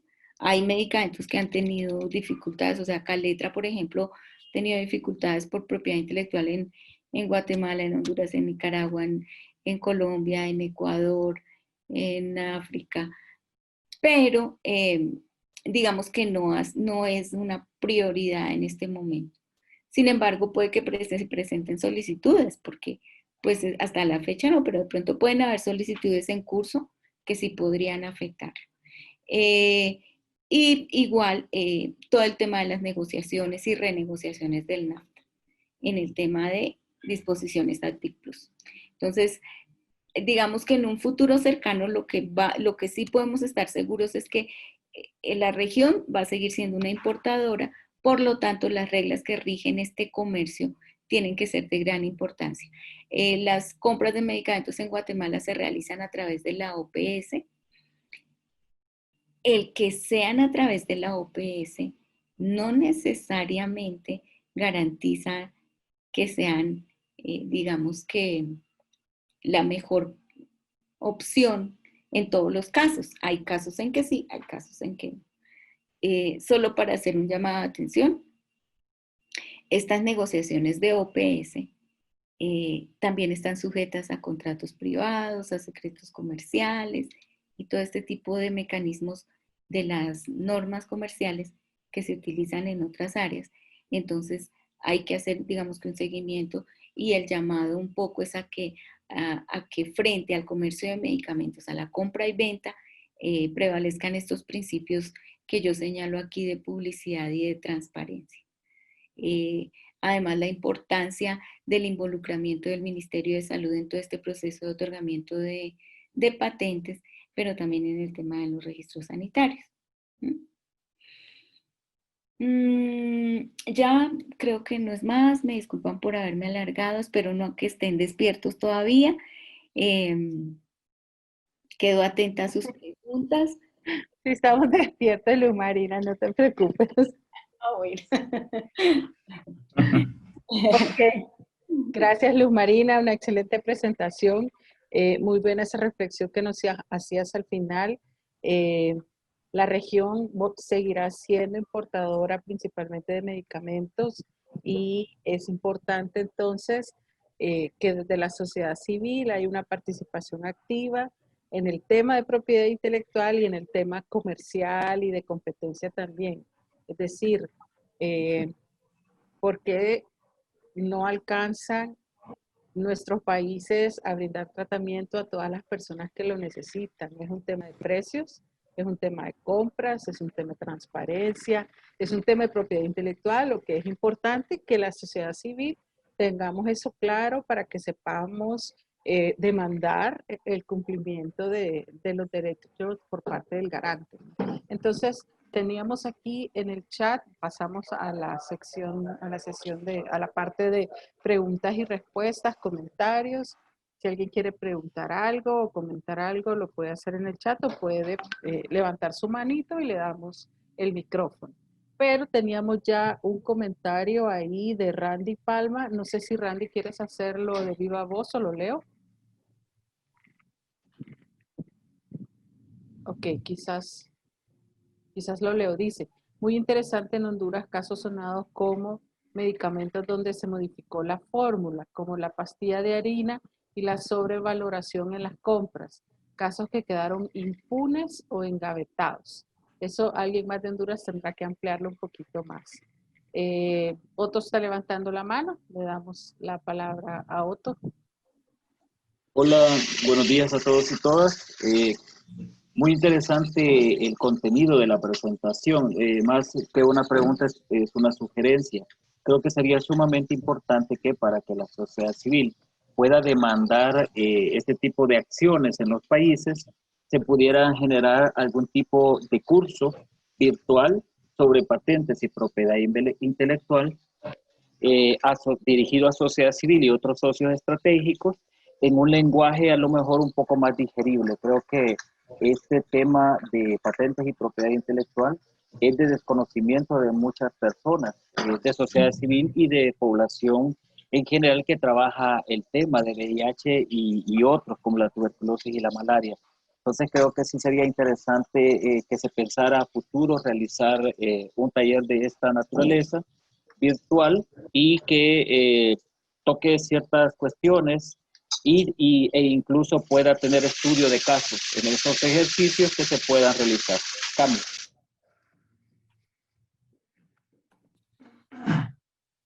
Bueno, yo les cuento mi experiencia personal con el tema de la propiedad intelectual. Yo hace muchos años, desde que me gradué de bioanalista, mi trabajo de grado tenía que ver con VIH. Entonces, eso me permitió acercarme muchísimo a las organizaciones que trabajaban en VIH y en promoción y en prevención.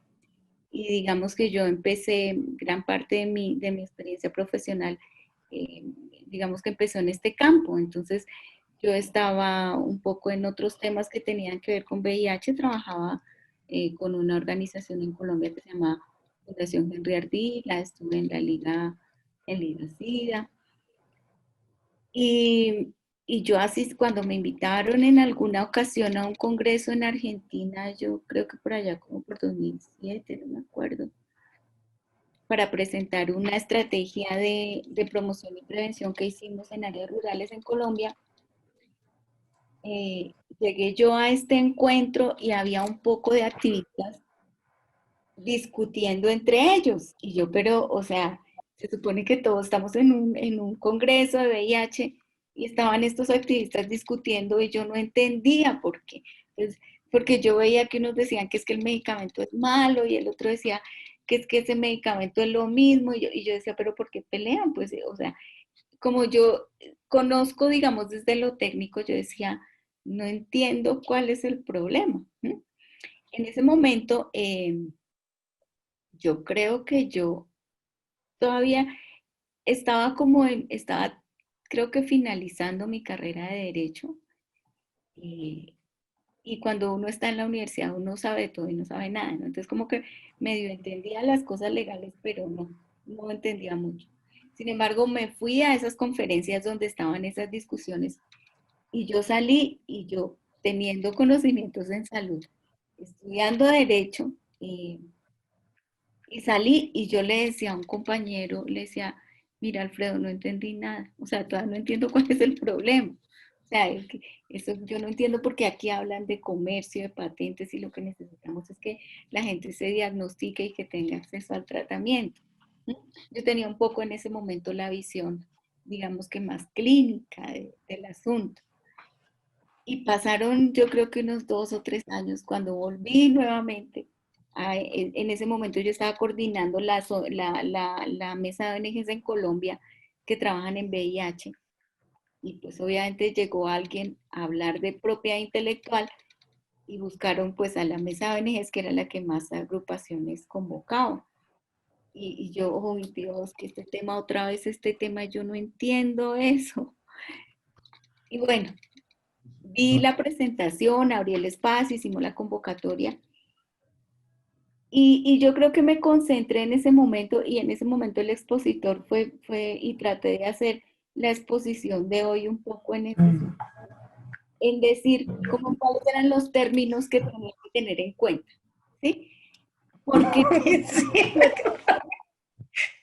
no, no podía entender por qué el acceso a medicamentos tenía que ver con esas cosas comerciales, ¿sí? O sea, no es un tema, con esto lo que les quiero decir es, no es un tema fácil, no es un tema fácil, pero en ese momento estaba con la misma persona a la que hacía 2 años, le había dicho no entiendo nada, estábamos los dos sentados y él me dijo, ahora sí entendí. Y obviamente que como yo era la coordinadora en ese momento de la mesa, pues la que se tuvo que encargar de eso porque no había nadie más y además era abogada, entonces era Luz Marina. Entonces, Luz Marina tuvo que sentarse a leer un poco sobre el tema. Y con esto les quiero decir que no es un tema fácil, pero si ustedes tienen claro que la patente, que es un permiso que le da el Estado, que aumenta los precios, o sea, con eso yo quedo, digamos que satisfecha. Yo las normas y todas esas cosas que les puse ahí, es porque a veces buscar esa información sin tener el conocimiento es difícil. Entonces, de pronto, si ustedes tienen un caso, pueden decir, pues aquí en esta presentación está este artículo, esa información yo se la doy al abogado para que él corrobore si es o ya hay otra nueva legislación, como para que se orienten los que saben. Pero no es para que ustedes se la aprendan, no es para que ustedes se aprendan todas esas normas. Lo que quiero que les quede especialmente en el tema de activistas a todos claro es que todas estas barreras son impuestas precisamente en estos tratados de libre comercio, en estos procesos de dependencia centro-periferia, que impiden que los países en vía de desarrollo, por ejemplo, accedan a esa tecnología directamente, sino que a pesar de que en propiedad intelectual y una de las cosas por las que se otorgan las patentes es para transferir esa tecnología, o sea, que el país aprenda a hacer ese producto después de que se venza la patente y lo pueda producir, pues nuestros países no están en capacidad muchas veces de producir eso. Entonces, eso solamente se queda escrito en las leyes, pero no funciona. Entonces, cuando uno ve toda esa serie de cosas, uno dice, el mecanismo con todos sus artículos, no sirve. Necesitamos que los medicamentos sean bienes de interés público a los que se pueda acceder. Necesitamos que el gobierno, que los funcionarios de las entidades tomadoras de decisiones tengan conocimiento sobre estos temas para que en el momento de tomar decisiones las tomen de manera acertada y no presionados por el lobby de la industria farmacéutica. Que los funcionarios se capaciten para que tengan mayor poder de negociación cuando están con la industria farmacéutica. Porque es para la industria farmacéutica, como en su mayoría todos sus representantes manejan el tema, entonces ellos lo que hacen es que cambian condiciones o cambian una cosa por la otra. Y generalmente el país cree que, digamos, está accediendo a algo por favorecer su producto nacional y no se está dando cuenta que en el largo plazo eso lo que va a hacer es que, por ejemplo, su población tenga graves afectaciones en temas de salud. Y salud es uno de los aspectos que se debe cuidar, que debe cuidar un país en términos de seguridad nacional. Si un país tiene unos habitantes que no tienen, que no están sanos, que no son población productiva, no se podrá desarrollar. Entonces, cuando yo les estoy hablando de esto, estoy mezclando temas de derechos humanos, de comercio, de la misma capacidad de subsistencia de cada uno. Ustedes se dan cuenta que todo está interrelacionado. Pero para este momento, con que ustedes tengan claro que estos mecanismos que están en una ley, ya unos estándares, los normales son los de ADPIC, ¿sí? Sobre los que partimos todo y sobre los cuales nosotros nos paramos a defender, porque están ahí, queramos o no queramos. Pero lo que no queremos es que estos ADPIC Plus, que son los de los tratados de libre comercio y las nuevas generaciones de medicamentos, se están inventando, vengan a reemplazar estos ADPIC básicos que ya tenemos, porque eso hace que el país no pueda negociar o definitivamente quede en una posición de desventaja todo el tiempo y cada vez, digamos que agravando la situación de salud. ¿Sí? Entonces no se asusten. La presentación que hay, si tienen alguna pregunta, ahí está mi correo, me pueden escribir, yo con mucho gusto les contesto. Si quieren que les repita algo, yo después les puedo repetir algo si no lo entendieron por el correo, me escriben. No es un tema fácil, no es que ustedes tienen que ir a hacer la acción allá judicial ni escribir los documentos porque estos son documentos técnicos. Lo importante es que ustedes entiendan la esencia del problema, ¿sí? Y por qué es importante tener en cuenta eso, ¿sí? Puede que nunca vamos a aprender a buscar patentes. Yo no sé buscar patentes en una base de datos de patentes porque es que allá no dice patente para letra. Allá dice 3-hidroxicloro, anfetamina, 5 CO2. Y yo eso no sé qué es, ¿sí? No, ni siquiera un químico normal, si no tiene experiencia en esos temas, no va a saber cuál es qué principio activo corresponde a esa patente.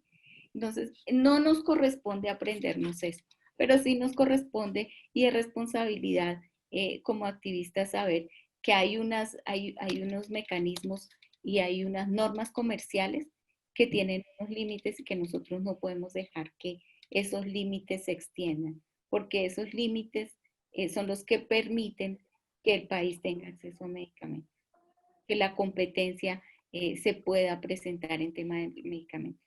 Acuérdense que la competencia permite regular precios, permite mayor acceso, ¿sí? Y una competencia bien llevada, ¿no? Hay países donde está el competidor, pero a veces la diferencia son $2 y es preferible comprar el de marca porque pues el país, digamos que va a tener mejores relaciones comerciales, entonces el laboratorio, si es un país pequeño, el laboratorio le va a donar otro medicamento. Entonces estamos perpetuando ese tipo de cosas. Entonces, digamos, el llamado está aquí. Ok, gracias Luz Marina. Voy a leer algunos de los comentarios que se han hecho en el chat. Dice, por ejemplo, Letis, cuando se va a patentar un medicamento, estamos hablando ya de lo que pasa en la realidad, ¿verdad? no es publicado para que no exista oposición. Luego, la doctora Xiomara dice, de acuerdo con las sugerencias sobre el curso, pregunta a Leti si puede haber oposición por precio. Luego otro comentario dice, de acuerdo con las sugerencias, también sería interesante otro módulo donde se trata el tema de veeduría en cuanto a compra y distribución de medicamentos antirretrovirales. Luego dice nuevamente la doctora Xiomara, creo que hay más complejidades de los intereses comerciales y se encuentra más orillado el ámbito de los derechos humanos. También en materia de costos y calidad, de ahí resistencias en torno a calidad de algunos genéricos, que lógicamente requiere mayor atención. Es súper importante, como decía Luz Marina, el tema de, a veces son términos complejos, pero eso que se llama ADPIC Plus, que no son en ocasiones normas legales, sino que son acuerdos comerciales que afectan el acceso a medicamentos en los países. No sé, Luz Marina, si quieres comentar algo. No, un poco lo que tú dices. Ahorita de los acuerdos comerciales, acuérdense que el país, una vez que firma ese acuerdo con esas condiciones, hace que ese acuerdo sea ley para el país, ¿sí? Entonces, en los contratos, después de que se firman, las cláusulas son leyes para las partes. Entonces, un poco es estar pendiente de los tratados de libre comercio, estar pendiente de las reglamentaciones. Voy a dar un ejemplo en la renegociación del NAFTA con México. Se llegó a unos límites, ¿no? En estos temas de ADPIC Plus. Cuando México empezó a realizar su reglamentación, la persona que estaba realizando la reglamentación estaba aumentando los estándares de lo que estaba escrito en el Tratado de Libre Comercio. O sea, voy a poner un ejemplo. En el Tratado de Libre Comercio decía protección de datos con exclusividad por 5 años. Entonces la persona que estaba reglamentando es un ejemplo, no es lo que dice ahí. No me voy a referir particularmente porque digamos que eso es un tema que en este momento está en discusión y es, digamos que un poco, no es tan público. Pero en la reglamentación se estaba colocando, por ejemplo, exclusividad de 5 años, pero debe presentar el formulario AXB. Si no lo presenta, la exclusividad se extiende, por decir algo. Entonces, en la reglamentación es importante que nos fijemos que cumplamos con los mínimos, no que cumplamos con los máximos o que sobrepasemos los máximos. Entonces, es esto un poco para las autoridades, ¿no? Ok, gracias. Gracias por el ejemplo. Son muy útiles los ejemplos, como decía Otto, a veces también los estudios de caso. Hemos tomado nota de la sugerencia. Gracias, Luz Marina. No sé si alguien más quiere comentar algo. Si no, agradecemos tu apoyo, Luz Marina, tu disposición, el tiempo que te has tomado para poder adecuar la presentación a la realidad del país. Ahí está el correo de ella en la presentación en la pantalla por si quieren tomar nota y después contactarle y hacerle alguna consulta. Gracias nuevamente. En el chat les hemos puesto el link para el post-test. Por favor, no se olviden de hacer el post-test. Es súper importante que lo completen. Y vamos a tener unos minutos todavía. Por favor, copien el link del post-test para que no se les pierda después. Y vamos a darle la palabra a la directora regional de ITPC, a Alma de León.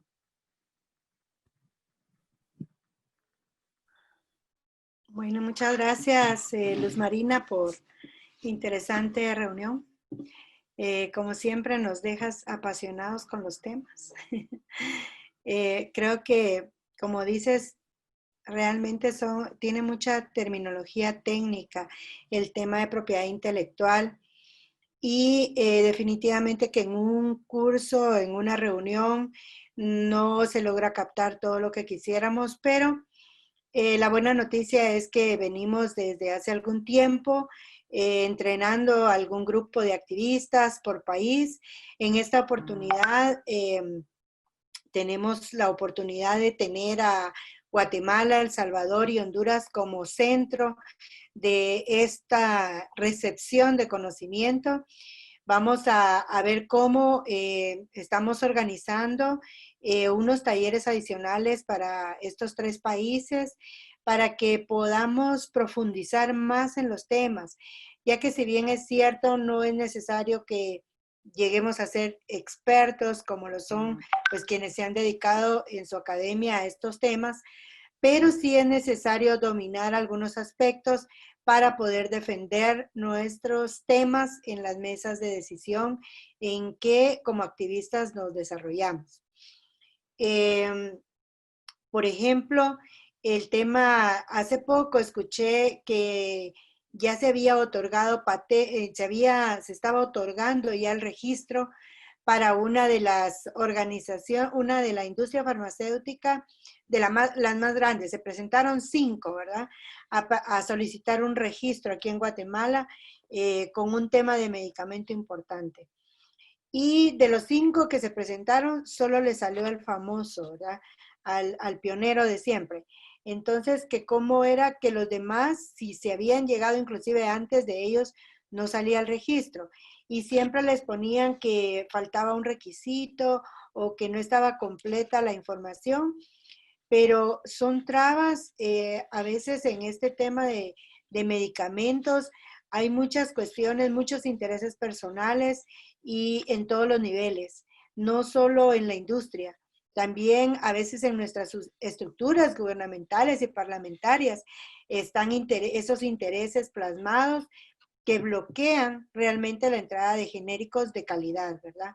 Porque también hay que referirse, por ahí vi algo que decía en el chat que algunos genéricos estaban produciendo resistencia.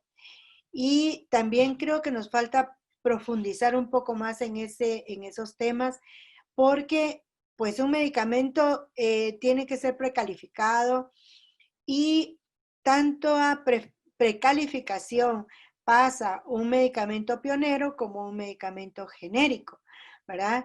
Y entonces, en ese sentido, podría ser un documento al que le llamamos nosotros de marca. Yo le llamo pionero porque marca pues todos tienen, también los genéricos tienen marca. Entonces, pero al pionero porque es el que llegó primero a inscribir la patente, también a ese podría suceder que pudiera resultar algún efecto adverso a lo que se espera. Pero eso es otro tema que tiene que ver con farmacovigilancia y tiene que ver con controles internos de nuestros países.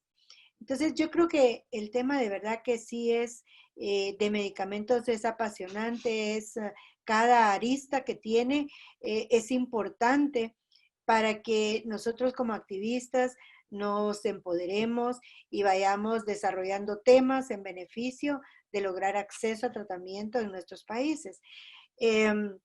Si bien es cierto que no podemos, nos cuesta mucho con algunos temas de la propiedad intelectual, pero en la medida que nosotros vayamos involucrándonos y avanzando, creo que se van a poder abrir espacios como para, por ejemplo, utilizar una flexibilidad de ellas, que tal vez no es tan dura como una licencia obligatoria, pero que nos abre oportunidades, ¿verdad? Yo les decía en una reunión que a veces se ve como que este tema no caminara, pero bien lo es.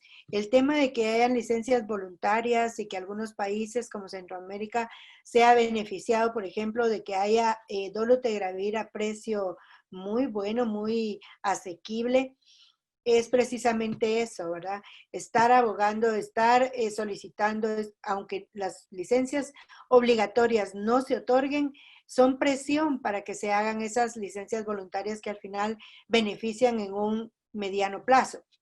Claro, lo importante sería que no hubiera licencias, que se quitaran las patentes de medicamentos que salvan vidas, pero mientras ese proceso llega, hay otros que vamos ganando. Miren, hoy por hoy, pues ya no tenemos lopinavir y tonavir que nos castigaba tanto. Tenemos que estar también pendientes de cuándo se van a inscribir nuevos medicamentos. También leí por ahí que no se publicaban y eso tiene que estar publicado en el diario oficial. Entonces, pero lo ponen ahí porque ¿quién va a estar leyendo el diario oficial, verdad? Todos los días. Entonces, pero bueno, quien se dedica a estas cuestiones y quien tiene interés en seguir estas situaciones, de alguna manera vamos haciendo fuerza y cadena en la región para poder también nosotros empujar, ¿verdad? Eliminar esas barreras de acceso al tratamiento. Como les decía, buenas noticias hay. Vamos a continuar con el desarrollo de currícula para nuevos cursos referentes al tema y para que también se involucren nuestros activistas, compañeros y compañeras de las regiones a lo interno de cada país, ¿verdad? Es importante que también en el nivel departamental hay activismo y que también estén participando y que vaya orientado un poco también a esa nueva generación de activismo que tal vez nunca ha escuchado de un tema de propiedad intelectual y cómo puede tener un tema que no es de derechos humanos, estar involucrado con el tema de derechos también, porque impactan el derecho a la salud y a la vida. Yo agradecer todo este tiempo, los 3 días que se tomaron para estar acompañando este taller. Felicitarles porque pues son constantes, se ve el interés, se ve el compromiso y vamos a pedirles, ¿verdad? Que no se olviden de llenar los post-test y vamos a estarles contactando quizás a través de mi persona o de Marisabel para lograr a otros activistas que no fueron alcanzados en este primer momento y poderlos involucrar en otros temas, así también con otros actores, ¿verdad? Principales que deben de también estar empapados de cómo poder hacer para, por ejemplo, imagínense, es probable que en las oficinas de regulación de patente a lo mejor tengamos un grupo, ¿verdad?, que examina las patentes, pero un grupo que a veces en algunos países es de 1 o 2 personas. Entonces, eso no es grupo. Y también el método, el tema, el documento que tienen, ¿verdad?, para poder examinar una patente y ver qué pase o no, también no es muy fuerte. Entonces, en esos temas, mientras conseguimos nulidades de patentes o licencias obligatorias, creo que podemos avanzar en esos temas y, por supuesto, haciendo oposición cuando veamos que algo no va a beneficiar la salud y ampliar la cobertura de los medicamentos que se necesitan en cada país. Entonces, bueno, los dejo con esto, agradeciéndoles y por ahí les vamos a estar compartiendo todo lo que los audios y las presentaciones y también vamos a continuar el vínculo para continuar con el fortalecimiento de estos temas. Muchas gracias. Muchas gracias, Alma. Gracias a todos por su participación y seguimos en contacto. Que tengan una feliz tarde. No se olviden de llenar el post-it. Feliz día. Todos. Feliz día, muchas gracias por todo. Feliz día, gracias Gracias a por ustedes. todo. Un gusto. Saludos. Gracias, un saludo. Muchas gracias, saludos. Feliz día y feliz fin de semana. Gracias. Gracias.